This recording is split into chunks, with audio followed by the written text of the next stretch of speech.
नमस्कार, मैं डॉक्टर जमाल ए Khan, health wealth lifestyle के चैनल में आपका स्वागत खैर मकदम।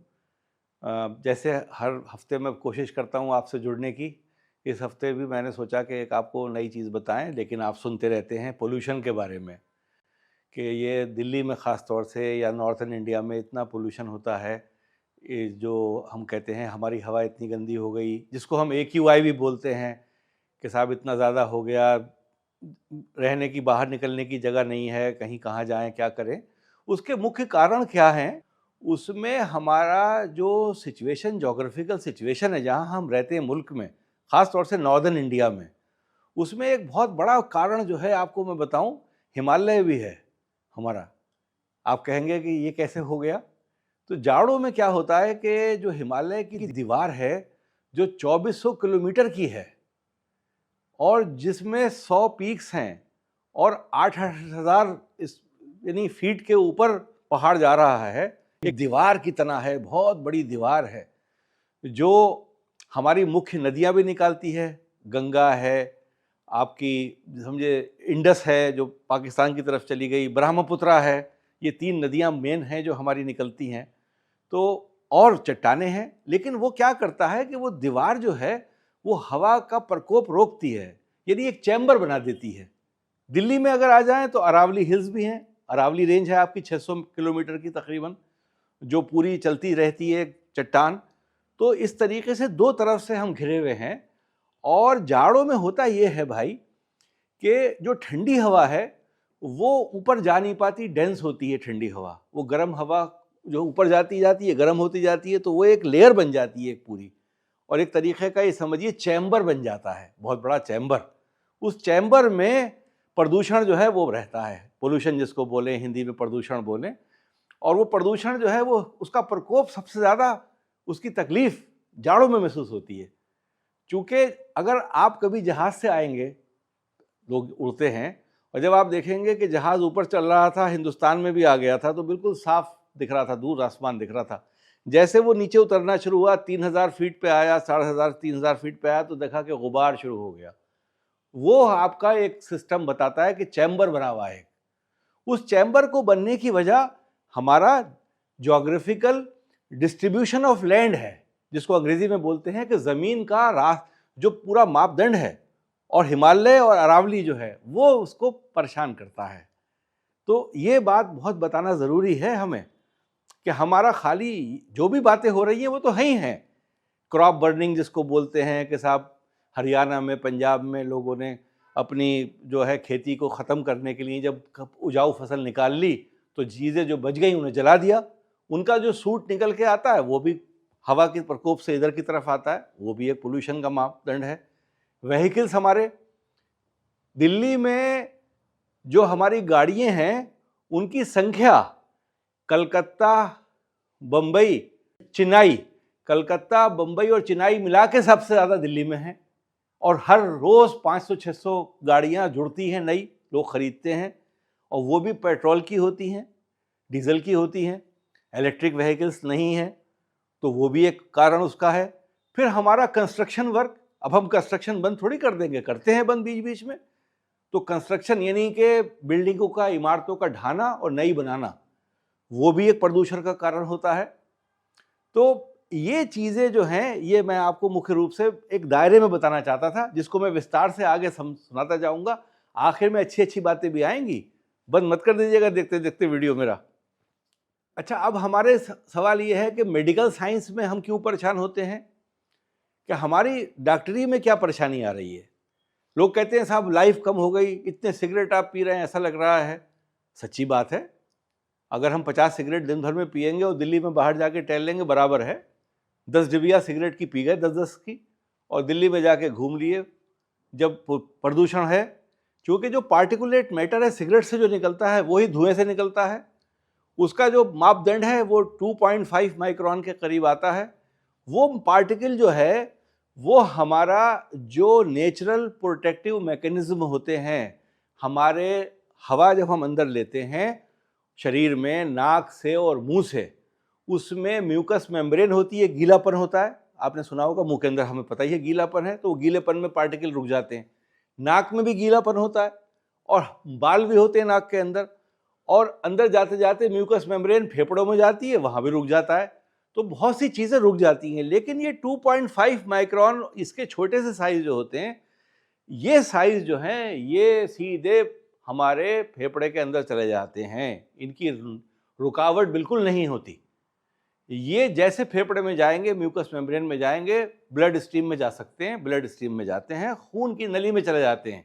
अब ये अपना प्रकोप पूरे शरीर में करने की क्षमता रखते हैं। जिगर में भी जाएंगे, फेफड़े से आपके पूरे खून में, मस्तिष्क में भी जाएंगे, सारी जगह जाने की क्षमता ये पार्टिकुलेट मैटर रखता है। ये पार्टिकुलेट मैटर यूजुअली कहाँ से आता है? हमारे जो ऑटोमोबाइल इंडस्ट्री है, जो हमारे गाड़ियाँ चल रही हैं, उससे आता है, कंस्ट्रक्शन मटेरियल से आता है, और ये जो है इंडस्ट्रियल फ्यूम्स हैं, इंडस्ट्रीज जो हमारी हैं वो भी देती हैं। रोड डस्ट होती है, उससे भी आता है। और ये जहाज़ जो हमारे चल रहे हैं आसमान में, उन जहाज़ों के धुएं से भी आता है। तो ये सब चीज़ें मिलू के हमारी सेहत को ख़राब करती है। सेहत कैसे ख़राब करती हैं? इनकी क्षमता ये होती है कि ये डीएनए डैमेज करती हैं। डीएनए को डैमेज करना, जो मैंने शुरू में बताया था कि अब क्या है, इम्यून सिस्टम को एक अननेसेसरी काम और मिल गया कि जैसे डीएनए डैमेज हो रहा है, ख़राब प्रोटीन शरीर में बन रही है, ख़राब सेल की मात्रा इकट्ठी हो रही है, तो इम्यून सिस्टम उसको प्रिवेंट करने के लिए अपने आप को तैयार करे जा रहा है। तो ये जो तैयारी है और जो खराबी है, इसकी वजह से कैंसर होने की संभावना बढ़ जाती है। कैंसर होने की संभावना बढ़ जाती है, शरीर में थकान रहती है, शरीर जो है कमज़ोर होता है, और हम इसको, इस चीज़ से लड़ते रहते हैं। इसलिए हम ये कहते हैं कि अगर हमारी 100 साल की ज़िंदगी थी तो शायद हम 90 या 92 तक पहुँचेंगे, अगर 80 की ज़िंदगी थी तो 72 तक पहुँचेंगे। तकरीबन 8 साल की ज़िंदगी हमारी खा जाता है ये। तो ये चीज़ है। अब आप करें तो क्या करें इसमें, ये भी ज़रूरी है कि आप इसको कैसे ठीक करें। अब उस पर बात करता हूँ मैं आपसे। अब मैंने आपसे कहा कि मैं आपको निवारण बताऊंगा इसका, कि बचें कैसे इस पोल्यूशन से। तो मेहरबानी करके कोशिश करें कि अपने घर से काम करें। कर भी रहे हैं लोग, घर से काम कर रहे हैं। बस में जाएं, ट्रेन में जाएं, अपनी कार में चले जाएं तो कोई बात नहीं, कार आखिर में बताया मैंने, क्योंकि जो पब्लिक ट्रांसपोर्ट सिस्टम है वो ज़्यादा लोगों को लेके जाता है। अंग्रेज़ी का मुहावरा है, don't carry cars carry people, यानी कारों को मत लेके जाओ जगह जगह, इंसानों को लेके जाओ जगह जगह। तो हमने ट्रेन चला दी। दिल्ली में मेट्रो का नेटवर्क बहुत अच्छा है। जितना कोशिश करें आप मेट्रो से चलें। मेट्रो के अंदर पोल्यूशन बहुत कम होता है, स्टेशन पे भी कम होता है, अंदर एसी एनवायरनमेंट होता है, उसके एसी एनवायरनमेंट में पोल्यूशन कम होता है, जैसे आपके घर में अंदर कम होता है। अगर आप 45 मिनट का जर्नी कर रहे हैं तो क्यों ना मेट्रो में कर लें, और मास्क लगा लें। N95 मास्क होता है, वो यूज़ करें सड़क पे जाने के लिए, और उसको जब लगाने से बहुत फ़ायदा होता है। बाहर निकलेंगे तो आपको जो है अंदर इनहेल नहीं करेंगे। चश्मा लगा लें, कुछ चश्मा भी प्रिवेंट करता है हमारी आँखों को। 2 चीज़ें मुख्य रूप से हो गई। ये चीज़ें हमें बहुत समझना है कि हम कार में जा रहे हैं तो कार मजबूरी है कि मान लीजिए हमारा पॉइंट ऑफ जो जगह है वहाँ पहुँचने में कार का ज़रूरत सहारा लेना है, तो कार से चलें, तो कार ढक के चलें, एसी चला के चलें, खिड़कियाँ खोल के नहीं चलें। एसी चला लीजिए गाड़ी का, उसमें बैठिए और चले जाइए। अब एक सुझाव और भी है। लोग कहते हैं कि पेड़ लगाओ। पेड़ लगाना बहुत अच्छा काम है, लेकिन सबके पास सुविधा नहीं है, सब बहुत छोटे घरों में हम रहते हैं। कौन से पेड़ लगाएं? तो जो इंडोर प्लांट्स हैं वो घर के अंदर लगाएं, उससे भी पोल्यूशन बहुत कम होता है। और प्लांट्स को हमेशा पानी जब दें नीचे से, तो ऊपर से भी स्प्रिंकल करें पानी उसके ऊपर, उसके पत्तों पे भी पानी फेंकें। जो स्प्रिंकलर्स होते हैं, जो आपकी हाथ की बोतल होती है, जो नाई बालों में यूज़ करते हैं, बार्बर्स यूज़ करते हैं, उसको भी रखें। वो भी बहुत हमारा काम, अहम काम करती है, गैसेस ट्रांसपोर्ट करती है। जब मॉइस्चर होती है प्लांट के उस पे, पत्ते पे होती है, तो ज़्यादा गैसेस ट्रांसपोर्ट होता है, कार्बन मोनोऑक्साइड को एब्जॉर्ब करने की पावर रखती है वो प्लांट आपका। तो इस तरीके के इंडोर प्लांट्स, बड़े बड़े इंडोर प्लांट्स लगाइए, छोटे मत लगाइए। उनकी देखभाल कीजिए। हफ्ते में कुछ एक दिन चाहते हैं बाहर सूरज में जाना, एक दिन के लिए रख दिया, फिर अंदर लेके आ गए। जितने प्लांट्स आपके घर के अंदर होंगे, उतना आपका घर का माहौल, घर की हवा स्वच्छ होगी। ये चीज़ है। आजकल आपने देखा होगा प्यूरीफायर्स लगे हुए हैं लोगों के घरों में। एयर प्यूरीफायर हैं लेकिन महंगे आते हैं, 10-10 हज़ार, 15-15 हज़ार के आते हैं। जो प्यूरीफायर भी आप खरीदें उसमें आप ये देख लें उसकी फाइनल डिटेल्स में लिखा है हीपा फिल्टर यूज हुआ कि नहीं हुआ। HEPA स्क्रीन पे लिखा हुआ आ रहा है सामने। हीपा फिल्टर ही ऐसा होता है जो 2.5 माइक्रोन के साइज को या उससे छोटे को रोकने की क्षमता रखता है। बाकी फिल्टर सारे बेकार हैं। हीपा फिल्टर यूज करना है अगर हमें करना है। और कोशिश ये करें कि जब रात में आप सोएं तो कम से कम आपकी रात के 10 बजे से सुबह के 8 बजे तक आपका वो रूम जो है हीपा फिल्टर से आपका वो चलता रहे, और जिससे आपका रूम पूरा साफ रहे और वो सोते वक्त की हवा आपकी बहुत अच्छी स्वच्छ हो जाए। एक तो ये हो गया। अब कुछ खाने की चीज़ें मैं आपको बताऊं कि जो पोल्यूशन जो हमारा अंदर जाता है उसको निकासी कैसे करती हैं। देखा होगा आपने, आप क्या करते हैं जब आपके घर के अंदर किचन में सूट आ जाता है, कालक आ जाती है, तो आप क्या करते हैं, गीले कपड़े से पोंछते हैं ना उसको। गीला कपड़ा जो होता है वो कौन सा होता है, सूती कपड़ा होता है जो एड्सॉर्ब कर लेता है डस्ट को। अगर आप चिकना कपड़ा लेंगे तो वो नहीं छोड़ेगा, वो ऐसी का वैसी कालक कालक छोड़ेगा। सूती कपड़ा क्या होता है हमारे खाने में सूती कपड़ा है भूसी, गेहूं से निकलती है। आप भूसी खाएं, और इसबगोल की भूसी भी आती है, वो खाइए आप 2 चम्मच। 1-2 चम्मच अगर आप डायबिटिक नहीं है तो शहद खाइए। और सुनिए आप, जो बेल पत्थर होता है हमारा वो भी लाजवाब एड्सॉर्बेंट है। अब बेल पत्थर मिलता नहीं है हर मौसम में, लेकिन उसका मुरब्बा मिलता है जिसको शक्कर में हम डाल के रखते हैं। मुरब्बा जब हम बनाते हैं, जो हकीम देते हैं, वैद्य देते हैं, जो सिरप शुगर के सिरप में होता है, वो आपने लिया, गोल पीस होता है, आपने देखा होगा, उस गोल पीस का 1/4 1/4 आपने लिया, काटा उसको और गर्म पानी में, उबलते पानी में डाल दिया उसे, सारी शक्कर वो सब खत्म हो जाएगी उसकी। इतना पानी 5 मिनट 3 मिनट आपने पानी में छोड़ा उसको, गर्म पानी में, और वो मुरब्बा आपने खा लिया दिन में 1 मरतबा। वो एड्सॉर्बेंट है। जो भी चीज़ें होती हैं समंदर में, देखा होगा ना समंदर की लहरें क्या करती हैं, कूड़ा आप फेंकते हैं, एक दिन देखते हैं सारा कूड़ा समंदर ने जाके फिर लाके ज़मीन पे छोड़ दिया। ऐसी हमारा शरीर सारी गंदगी को बाहर निकालने की क्षमता रखता है। कहाँ लेके आता है, आंत में लेके आता है, बड़ी आंत पे लेके आता है। अब बड़ी आंत में कोई चीज़ ऐसी हो जो उसे चुपका के बाहर निकाल के ले जाए, वो कमाल है। वहीं पोल्यूशन खत्म हो रहा है आपका। जो आपने पोल्यूशन इनहेल किया था वो वहां से निकासी है उसके रास्ते की। ये 2-3 चीजें आप करिएगा तो आपका रास्ता साफ हो जाएगा और उससे आपको बहुत राहत मिलेगी और जीवन सरल होगा। एक आखिर में बात बताना बहुत इंपॉर्टेंट समझता हूं मैं। एक पोल्यूशन एसी एनवायरनमेंट में भी होता है जिसको रोडॉन कहते हैं। रोडॉन गैस बनती है एसी एनवायरनमेंट में। तो जब हम मुस्तकिल एसी में रहते हैं तो रोडॉन गैस बनती है। तो अपने कमरों को एसी बंद करके आधे 1 घंटे खोलना और चिक डाल दें उसके ऊपर। कमरे की दीवार जो है आपकी, जहाँ से आपने खोला है, उसमें चिक होती है ना। चिक तो हम सब जानते हैं दिल्ली में क्या होती है। और चिक को गीला कर दीजिए, चिक पे पानी स्प्रिंकल कर दीजिए, तो जो हवा अंदर आएगी वो रोडॉन को ख़त्म कर देगी। एक तरफ से हवा निकल जाएगी, एक तरफ से आ जाएगी। ये इंपॉर्टेंट मैसेज समझना है हमें कि हम अपने घर को रोडॉन से कैसे बचाएं।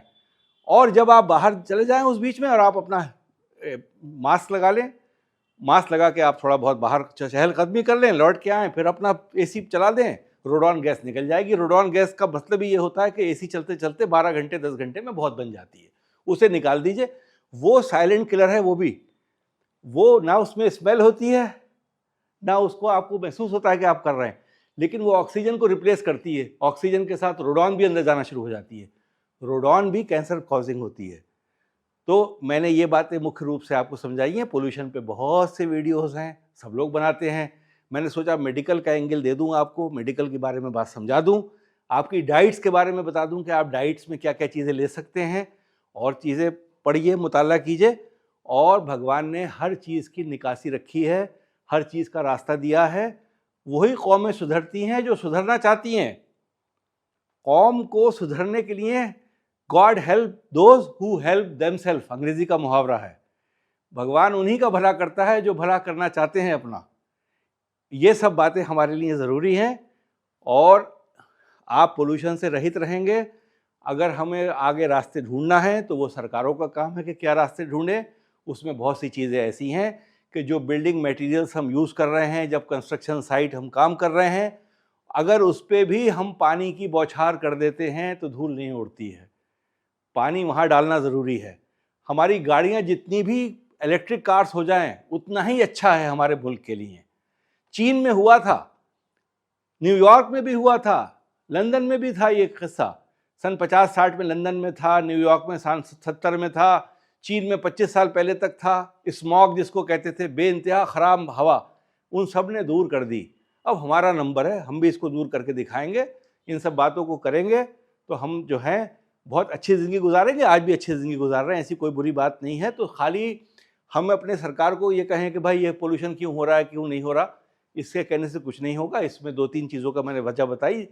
दूसरा ये है कि आज की तारीख में आपने सुना होगा कि हम आर्टिफिशियल रेन भी पैदा कर सकते हैं, क्लाउड सीडिंग जहाज़ के ज़रिए से। उसमें शहजाद साहब ने मुझे बताया था सुबह कि ह्यूमिडिटी का होना बहुत ज़रूरी है। 40% ह्यूमिडिटी होगी तो वो सक्सेसफुल एक्सपेरिमेंट हो जाएगा, बारिश हो जाएगी वहाँ पर। तो क्लाउड सीडिंग जो है वो इस तरीके से की जाती है। और जब क्लाउड सीडिंग करके आप बारिश कर देंगे किसी क्षेत्र में तो उसका AQI बहुत अच्छा हो जाएगा। AQI को मैनेज करना ये भी तरीका अच्छा है। हमें अपने स्कूल्स पे भी ध्यान देना चाहिए। जहाँ बच्चे हमारे स्कूल पे जा रहे हैं, हम क्लासरूम में डोनेशन दें और हम कहें कि इन क्लासरूम्स के अंदर आप एयर प्योरीफायर लगाइए। एयर प्योरीफायर क्लासरूम्स में भी लगना ज़रूरी है। आजकल की तारीख में प्लेग्राउंड में बच्चे नहीं खेलें जब बाहर जा रहे हैं स्कूल में, खाली स्कूल जाएं, क्लासरूम में बैठें और घर आ जाएं। तो ये चीज़ें अगर हम सब करेंगे तो इंशाल्लाह हमारी सेहतें ठीक रहेंगी, आप लोग खुश और खुर्रम रहेंगे और मुझे सुनते रहेंगे, शेयर करते रहेंगे और हमारी बेल को भी दबा दीजिए जिससे आपको नया वीडियो मिल जाए। नमस्कार, जय हिंद।